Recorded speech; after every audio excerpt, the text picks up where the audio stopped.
In the last video, we learned about the basics of object-oriented programming in PHP.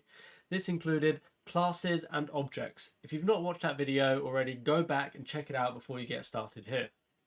In this video, we're going to learn about another important OOP concept, interfaces. So, what is an interface? An interface is a contract that defines a method or set of methods that a class must implement. This is different to abstract methods, which we'll get onto later in the series. An important thing to note is that an interface doesn't contain any implementation code or details for these methods. It just defines the method signature. And when we're talking about signatures, we're talking about the shape of a function.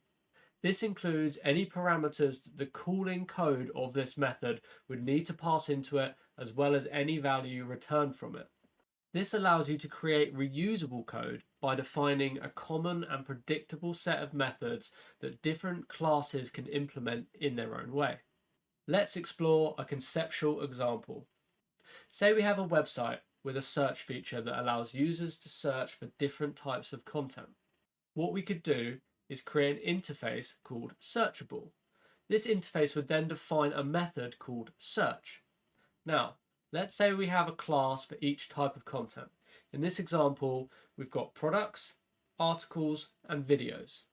We could have each of these classes implement the searchable interface. That way they could provide their own implementation of the search method that's appropriate for that type of content. Okay, now that we understand what interfaces do technically, it's important for us to know on a high level why they're important. First up, we have grouping.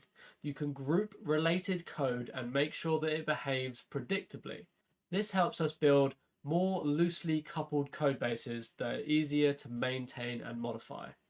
The code will also become more easily extendable, setting a standard for new code, or in this example, new types of content to follow on with. And last up, flexibility. When you write code that makes use of interfaces, the relationships between the classes are not concrete. This means that they're not tied together and they have limited knowledge of what the other class does. This can make refactoring much easier. And that's it for a brief overview of interfaces in PHP. If you want to know more or want a more detailed example or tutorial on interfaces, please do let me know in the comments. In the next video, we're going to look at inheritance and polymorphism. Thank you for watching and make sure you subscribe so you don't miss out on the rest of this series. Peace.